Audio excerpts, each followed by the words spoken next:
Welcome. Thank you for watching this teaching video from Oak Tree Community Church in South Bend, Indiana. Please check out our other videos and don't forget to like and subscribe. Our mission is to help people come to know Jesus better and love Him more every day. We believe this will not only help our own spiritual growth, but also help us better influence the community and the world for Christ. For more information about Oak Tree, please visit us at oaktreechurch.com.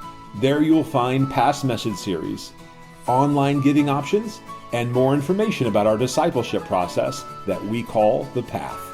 Now enjoy this message. We'd love to hear from you in the comments or the website contact form. Thank you.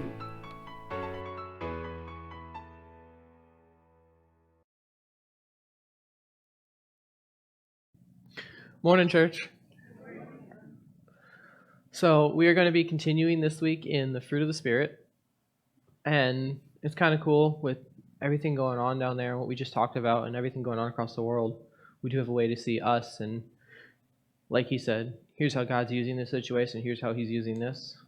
And today, a lot of the fruit, we're going over 5 of them today. We'll go over the other 4 next week, but a lot of them have to do with finding comfort, finding joy, finding peace, finding that despite what's going on around us, both in ourselves and with each other. And I think that's a really cool thing, and I really hope we can all take that to heart, especially with what's going on this week.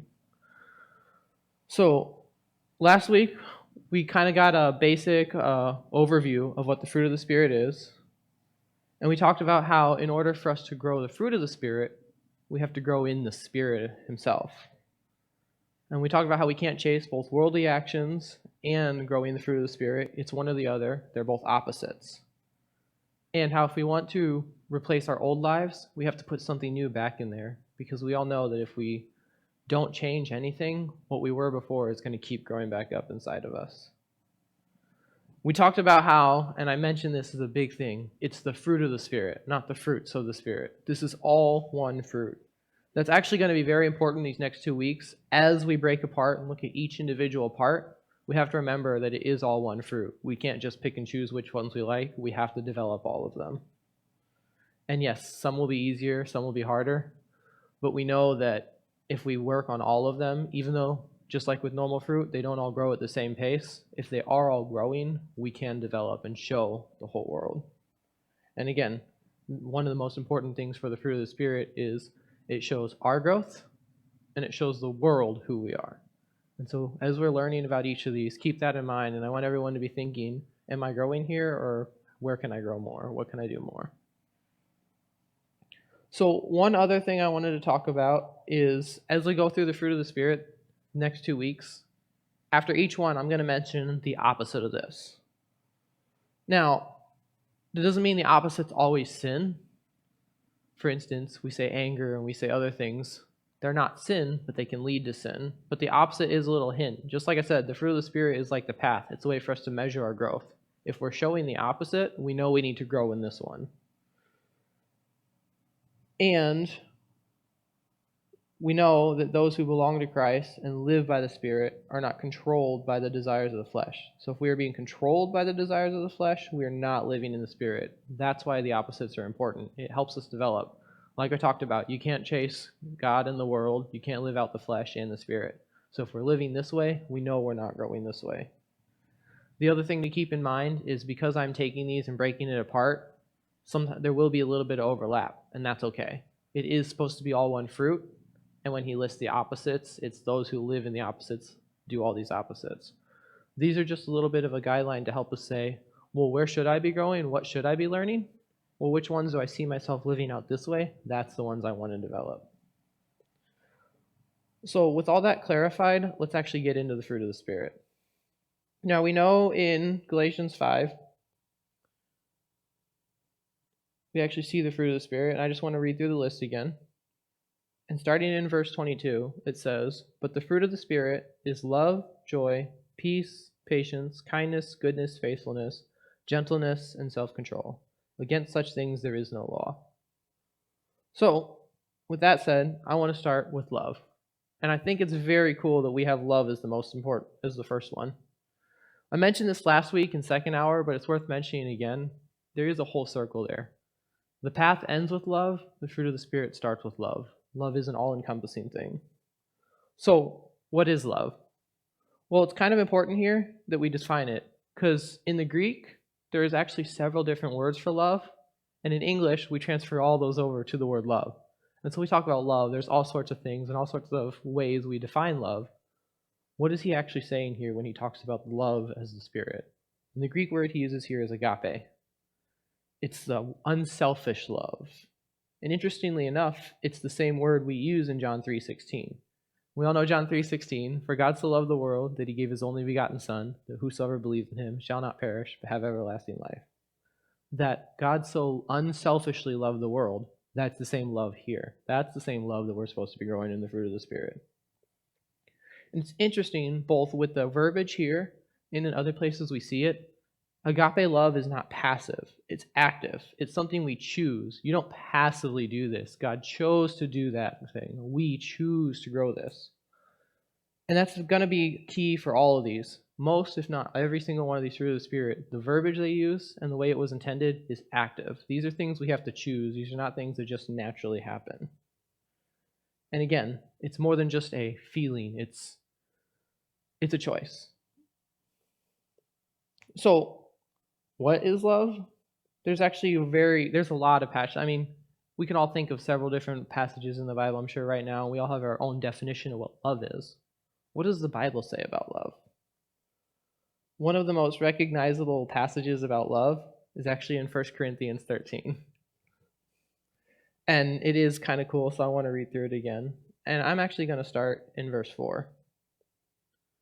It says, love is patient, love is kind, it is not envious, love does not brag, it is not puffed up, it is not rude, it is not self-serving, it is not easily angered or resentful. It is not glad about injustice, but rejoices in the truth. It bears all things, believes all things, hopes all things, endures all things. Love never ends.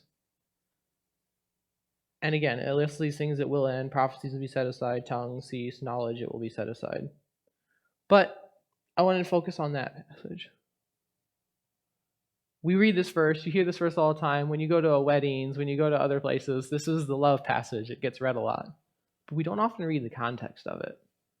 And the context here actually gives a greater understanding of what it's talking about. In the previous couple of chapters and in the following chapters, what Paul is doing here is he's describing spiritual gifts to the church. He's just saying, here's how we live these things out. Here's how we do this. Then he gets to love. And right before he gets to love, he talks about, well, here's these things, but there's something greater yet to come. Love. And this is what love is.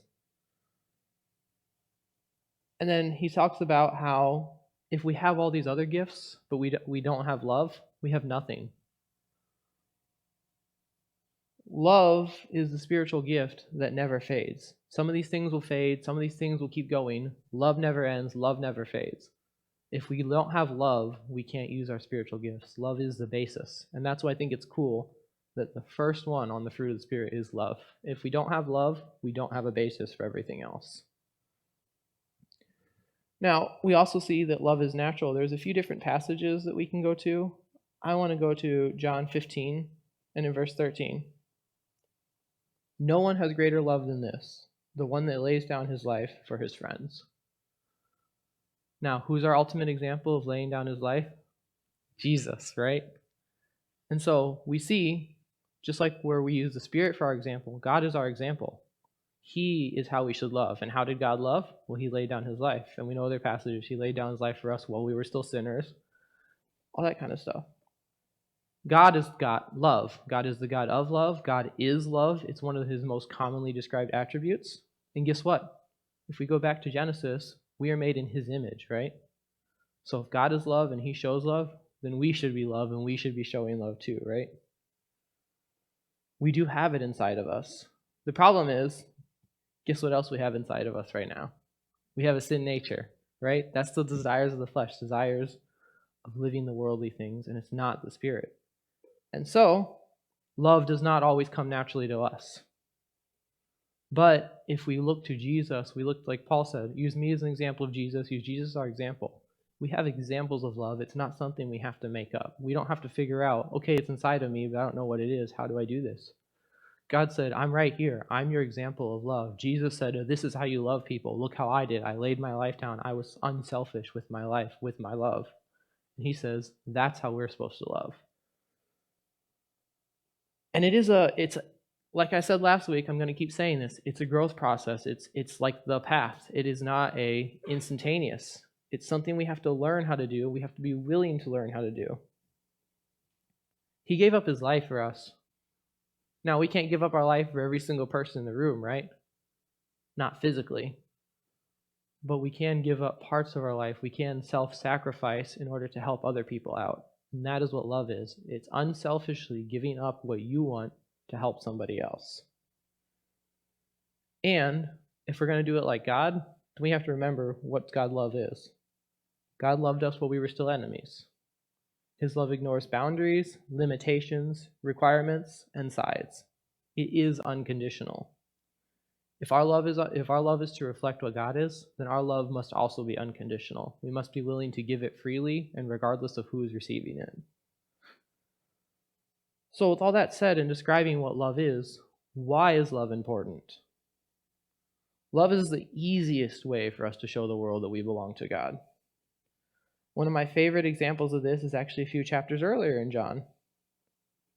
When Jesus is talking to the disciples, and he says in verse 35, John 13:35, he says to them, and actually I want to go back one, verse 34, and I don't have this on the screen, so I'm going to read it. 13:34 says, I give you a new commandment, to love one another, just as I have loved you, you are also to love one another. And then here's what we've heard. Everyone will know by this that you are my disciples, if you have love for one another. He gave us the commandment to love one another, and he gave us the reason why. The world will know that we are his disciples if we love one another. And remember, what are we trying to do? We don't just want to gather together with ourselves. We want to be the lights of the world. We want to be the example to the world. Our lives should point others to God. And the best way we can do that is if we love one another. We're commanded to love one another like God does. If we talk about the path and we talk about the fruit of the Spirit, like I said, that circle earlier, how it starts with one and ends in the other, it's kind of cool. In order to start our growth process, we have love. But the path is talking about our whole lifelong thing, and when we get to the end, the culmination of our life of growth is unselfish love. It starts it, it ends it, it's a whole circle. Like Paul said, if we don't have love, our spiritual gifts don't count. They count for nothing. What's the point of doing things? What's the point of helping each other if we're not doing it in love? Love points the world to Christ. It's kind of cool if you read John 3:16 and actually look into it in the Greek a little bit. God loved to a point that he was willing to send. Sending his son wasn't just because of his love, it was the demonstration of his love. It wasn't God loved the world, so he had to send his son. God loved the world so much that he wanted to demonstrate it, and that's why he sent his son. And so that is what we want to do. We want to demonstrate our love to the world. We want to make sure that we are saying, okay, because I love, because I have this unselfish love, what can I do to show that? So when we talk about opposites, what is the opposite of love that we see most often in the Bible? Well, hate. Hate is actually that. And it's kind of fun because I had this discussion with quite a few people over the last couple of weeks, and I say what the opposite of love is hate. And they're like, well, what do you mean by that? First, we have to understand what hate is. And if we look at the true biblical definition of hate, hate is choosing to act against someone or choosing to deny something. When God says you must love me and hate your family, is he actually saying you need to be rude to them? Is he actually saying this? No, he's saying you need to deny them and choose me instead. So when we're saying the opposite of love is hate, what we're saying is we need to choose to deny ourselves and uplift others instead of denying others and uplifting ourselves. The problem is that when we allowed hate to control our actions, we're not letting love guide us. It's that mutually exclusive thing. You can't both put yourself first and put others first. We have to choose. Who are we going to put first? And just like God put us first and led us and helped us and saved us, so too do we need to put others first. So the next one on the fruit is joy. And like love, joy is more a choice than a feeling. When we think of joy, the first thing we think of is, oh, I have a happy feeling. I'm feeling great. This is perfect. That's not what he's talking about here. Joy is when we choose to be happy regardless of our circumstances and regardless sometimes of even our current feelings. We can be joyful when we're sad. We can be joyful when we're hurting. We can be joyful when we're angry. We can't be happy when we're feeling all those emotions. And that's the difference. Joy is praising God in every situation, even the ones that cause us pain and struggle. And actually, especially the ones that cause us pain and struggle. And how do we have that? Well, joy is a result of one very important phrase. My hope is in the Lord. Every single disciple, every time they talk about that, their hope is in the Lord. Our hope is in the Lord. All the way from the beginning of the Bible to the end, our hope is in the Lord. And that's where joy comes from. It comes from knowing that God is in control, he has a plan, and that we get to be a part of that plan. It's not just, oh, God's out there somewhere, there's a plan for the world, I'm sure. Joy is, God has a plan, and he chose to involve me. And whether he gives, whether he takes away, blessed be his name. That's joy. No matter what his plan is, we get to be a part of it, and we know that in the end, everything will work out for good for him. It's kind of cool. I want to go back to Psalm because I really like the way this one. And in Psalm 94, starting in verses 18 and 19.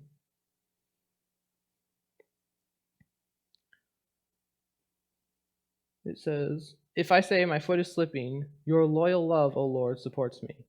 When worries threaten to overwhelm me, your soothing touch makes me happy. And like I said, there's a little bit of overlap here. He talks about love and then happiness. If you actually look back to it, the root of that is joy.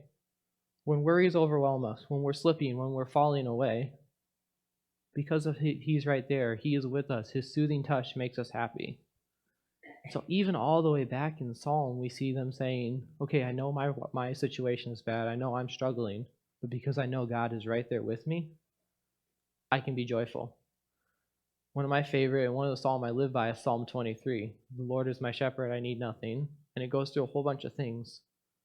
God is right there with us. Even in the valley of death, God is right there with us. And therefore, we can be joyful knowing that he is there with us. It's not something we have to suffer needlessly. So why is joy important? Joy is an important one for us to grow because it allows us to be open to every situation and always ready to serve God. Not every situation that's bad is in a bad situation because of something we did. God can sometimes lead us into situations that we would consider bad, but that he would consider an opportunity to serve. We want to glorify him, right? Our ultimate goal in life is to glorify God. We can only truly glorify him if we keep a proper perspective.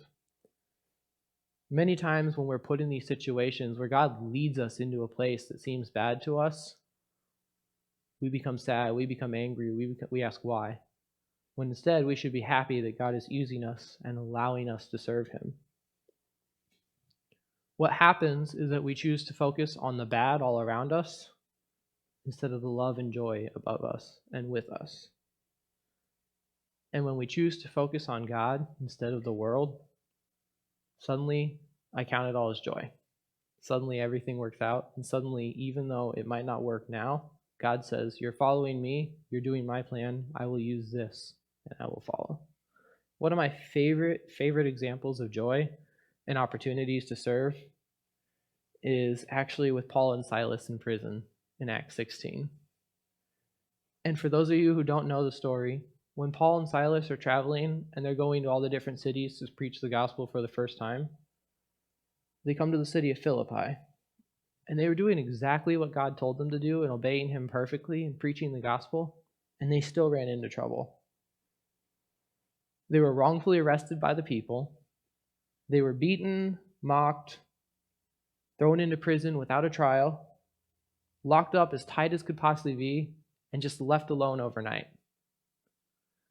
Now, to any of us, that sounds like a horrible situation, right? That sounds like a good chance to say, why me, or I didn't deserve this, or what's going on here. And just spend the whole night being sad or angry or grumpy.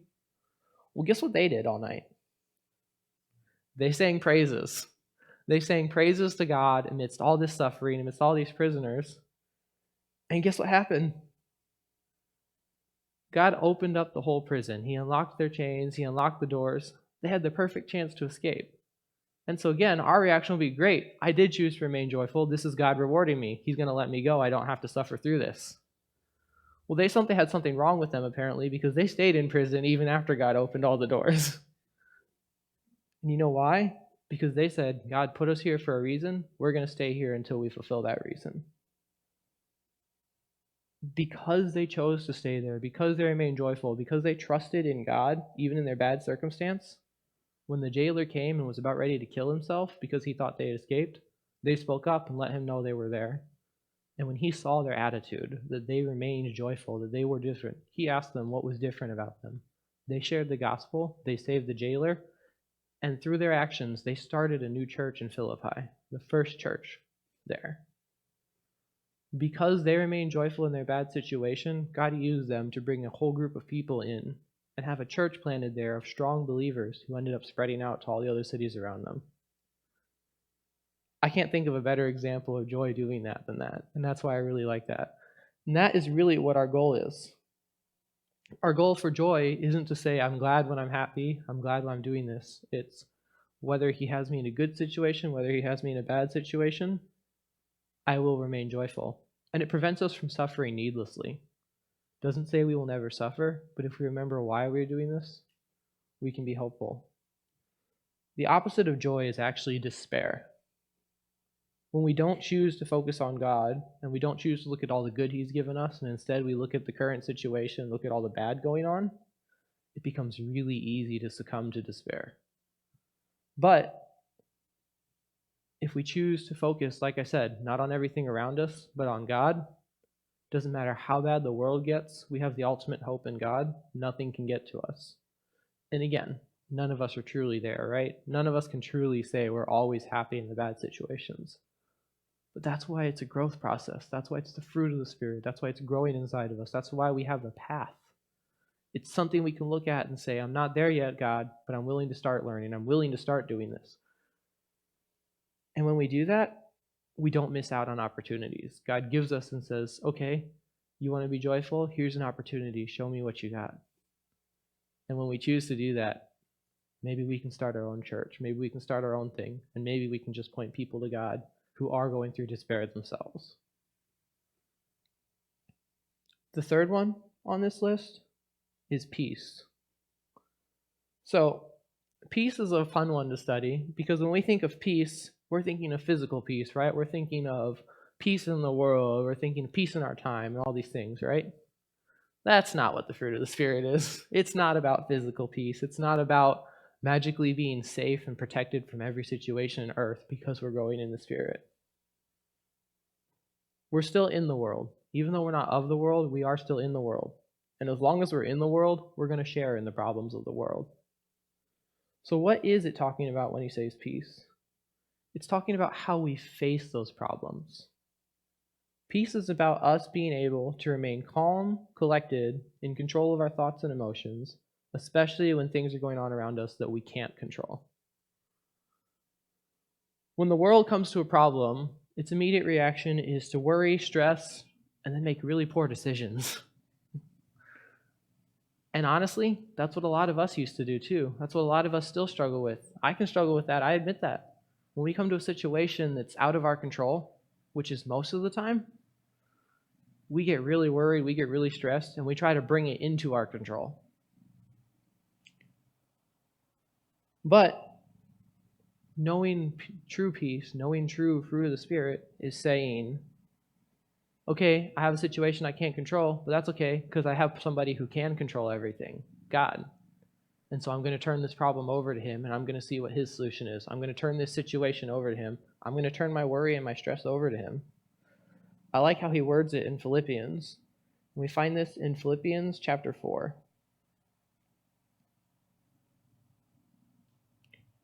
And starting in verse 6, it says, "Do not be anxious about anything. Instead, in every situation, through your prayer and petition with thanksgiving, tell your requests to God. And the peace of God that surpasses all understanding will guard your hearts and mind." No matter what our situation is, no matter how the struggle, we have two things we can do. We can pray to God, and we can be thankful to him. When we do those two things, the peace of God guards us.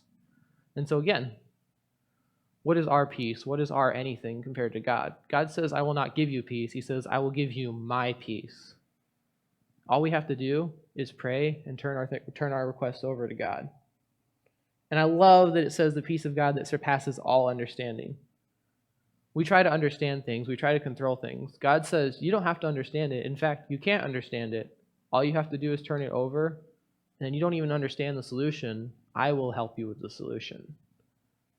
And so that is what we do. That's when we have peace. Not by controlling things, but by letting go of control and letting God guard our hearts and minds. Peace is making God our foundation. Well, another favorite verse is, we see this one in Psalm 55. And in Psalm 55, verse 22, some of you may have heard this before or not know where the verse is, and if not, I really hope you guys remember this one, because this one has always helped me when I get in these situations. Net says, throw your burden upon the Lord, and he will sustain you. He will never allow the godly to be upended. The version I learned this in said, cast your cares upon the Lord, he will never be shaken. Cast your cares upon the Lord, he will help you. He will never allow the righteous to be shaken. Just like in Philippians, Old Testament, New Testament, God doesn't change. God has always said, you don't have to worry about things. Send your cares, send your worries, send your problems to me. I will be your foundation. I will not allow you to be shaken. When we talk about the wise man built his house upon the rock, the foolish man on the sand, God is our rock. When we build our worries, we build our whole life on him, he won't allow us to be shaken. When we worry and we build our things on the same things the world does, all it takes is one little thing to knock our foundations over. So we have to make sure, if we want to live in peace, that we put our foundation and our trust and hope in God. So why is peace important? Well, like I said, it allows us to keep a proper perspective, right? Peace doesn't mean we won't face trouble. In fact, as believers, we're promised trouble, right? Jesus said, if the world hated me, how much more are they going to hate you who follow me? So he did not only say, are we not going to have peace? He said that we're going to face troubles. The closer we are to him, the more we become like him, the more the world hates us. So that can actually be a comfort to us, right? If the world is going against us, if we're finding struggles, if we're finding worries, that means we're actually becoming more like him. And that can actually give us peace. Jesus faced the ultimate trouble. If you remember, they crucified him. And we go through in Philippians how he faced death, even death on a cross, and it was that he faced the worst thing imaginable, and yet he trusted in God, right? Jesus, when he was fully human, when he went and prayed in the garden, he said, I don't want to face this, I don't want to face this, but your will and not mine. So it's okay for us to say, I don't want to be in this situation, God. It's not okay for us to say, therefore you have to take me out of it. We can cast our cares on God and say, I don't like this. I really don't want to be in this situation. I don't like where I'm at. But peace comes from saying, but you're in control and I will trust in you. And therefore, no matter what happens, I know that you're in control.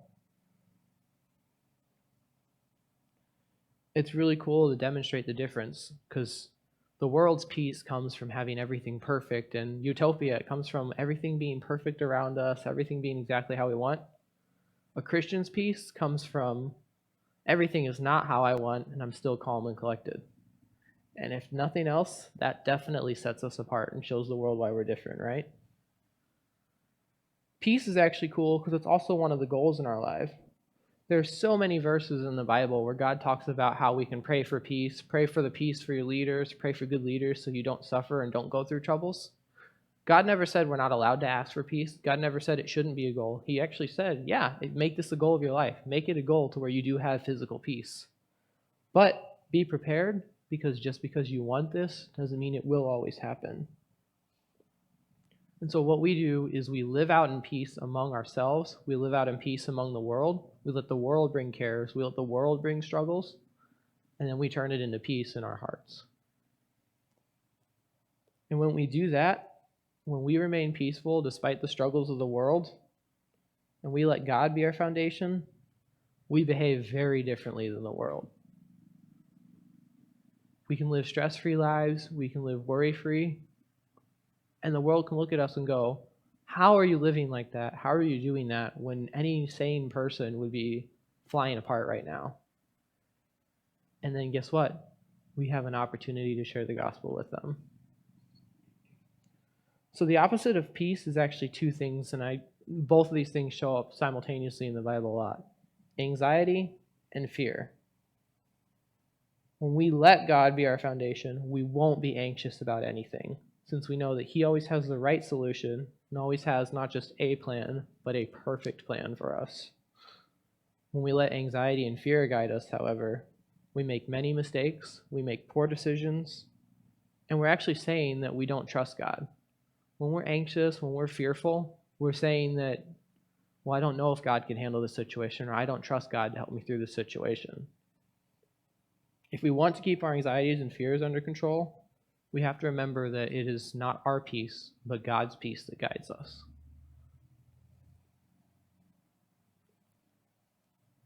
The next one on the list is actually kind of similar to peace. It's patience. And I love how love and joy are good, similar, peace and patience are similar. And he does a lot of these where they're similar but slightly different. And that's because it is all one thing. But patience, while being similar to peace, is not quite the same.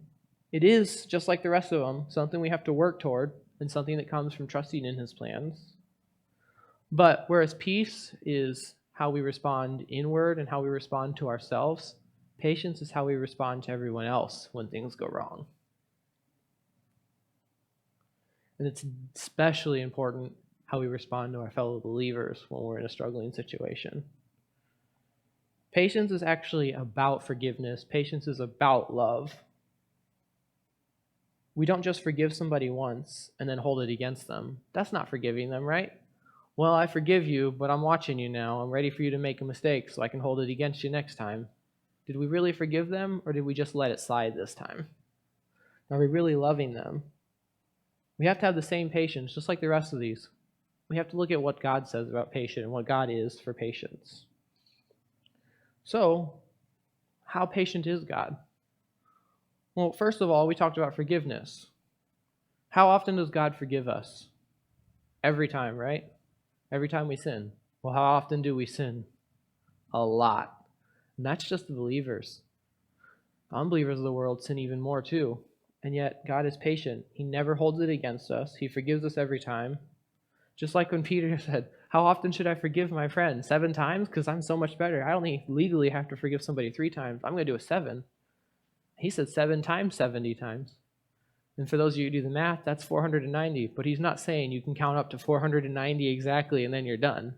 What he was saying is you keep forgiving them every time. You let you be the patient one. You let you be the forgiving one, because God is the forgiving one.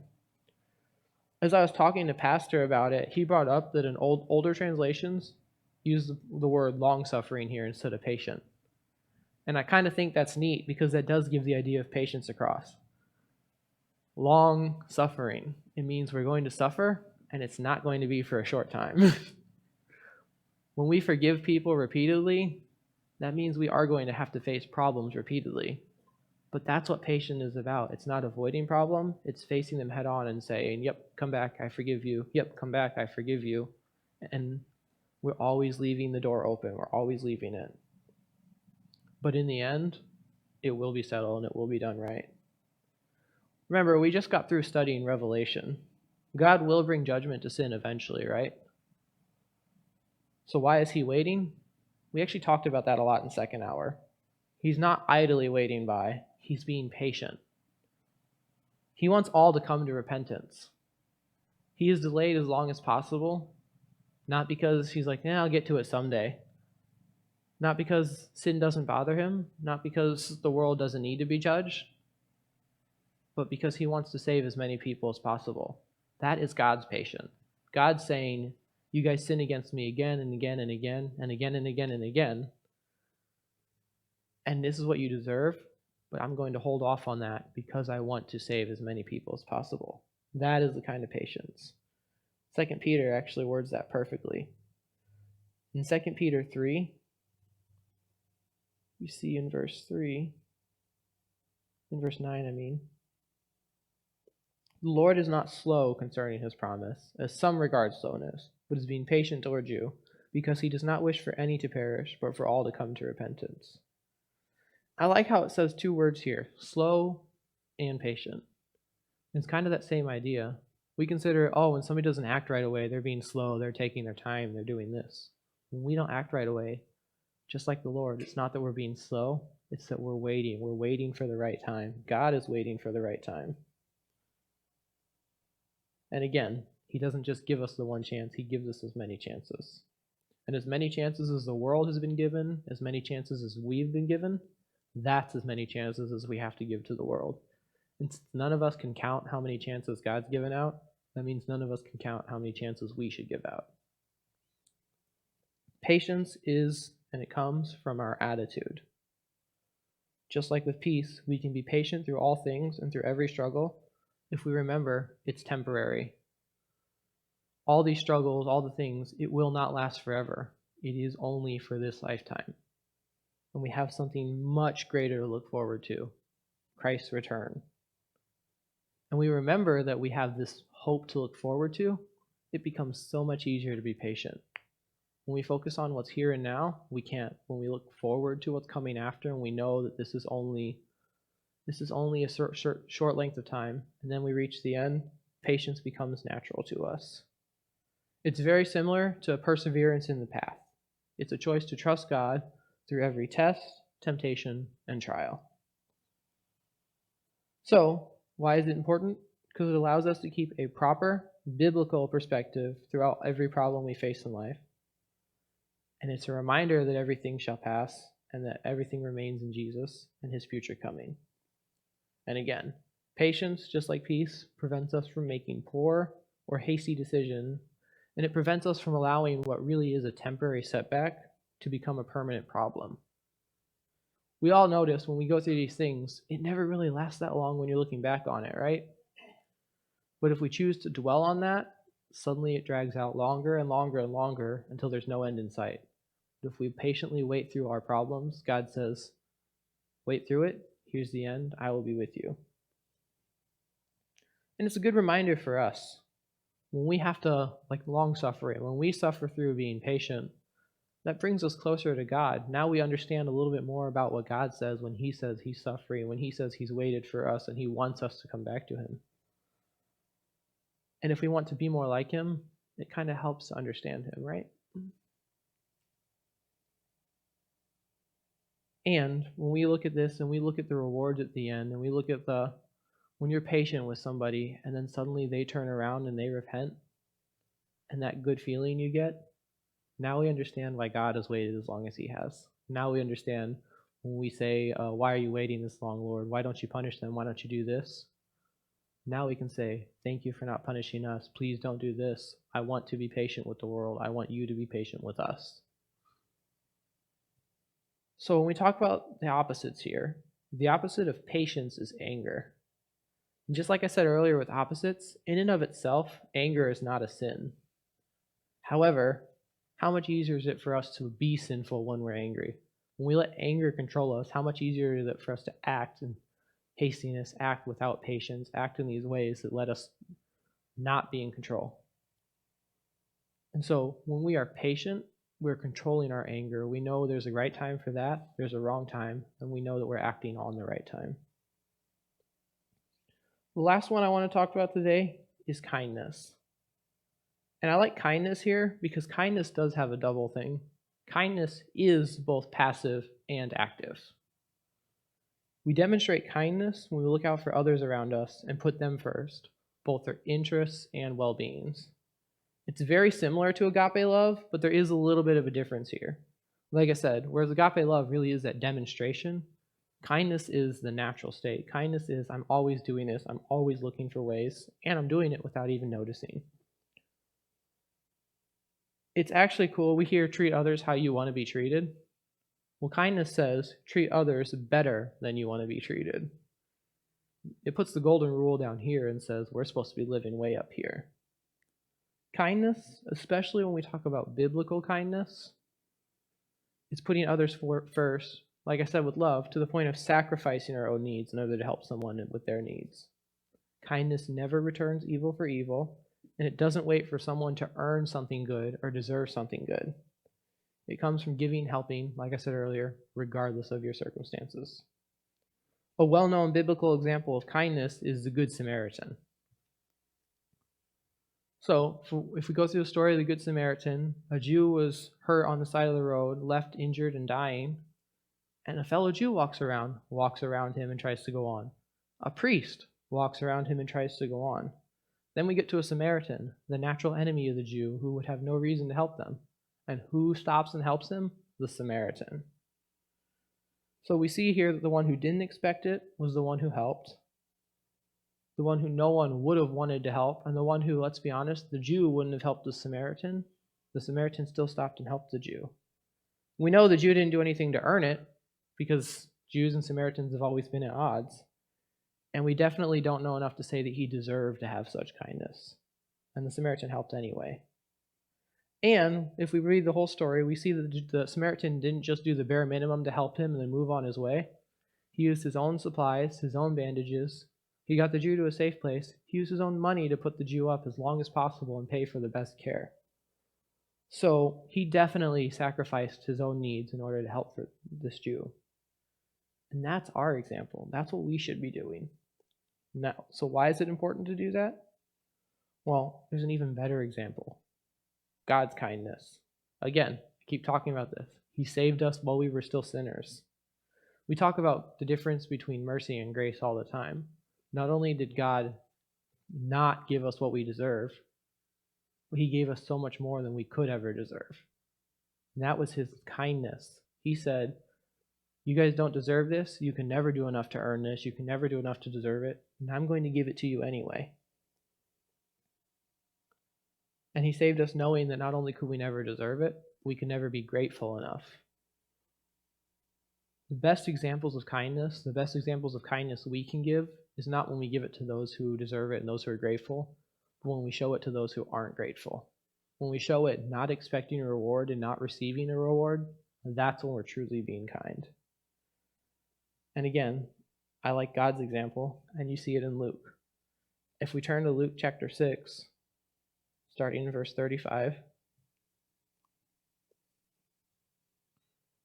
God says, love your enemies and do good and lend, expecting nothing back. Then your reward will be great, and you will be sons of the Most High, because he is kind to ungrateful and evil people. Be merciful, just as your Father is merciful. Again, God is our ultimate example. If we're going to do this and we're going to grow in the fruit of the Spirit, we should look at how God did it. God loved and was kind to his enemies. God gave expecting nothing back. We should love and be kind to our enemies. We should give expecting nothing back. We should be merciful to those who don't deserve it. Why is that important? Because kindness is how we empathize with others. If we want to show the world that we belong to God and what he's all about, then we need to be kind. We can't go around preaching a gospel of love and forgiveness and then turn around and not be kind to anybody. No one's going to believe us. No one's going to trust it. No one's going to see that gospel. When we live in kindness, people see it. And it gives us, again, opportunities to serve and share the gospel. Most important thing is that kindness doesn't judge others for their circumstances. We have to remember when we're dealing with those who aren't saved, and we're dealing with those who are struggling, and when we're dealing with fellow believers who aren't far along in the path as we are. Guess what? We were once in the same position. God rescued us from our sins still, and we've had other people guiding us along. And we didn't earn it, we didn't deserve it, it was given to us. Therefore, we should be just as willing to give it to others. The opposite of kindness is selfishness. When we're living out in kindness, we're worried about putting others first. We're not worried. It's a denial of self to put others first.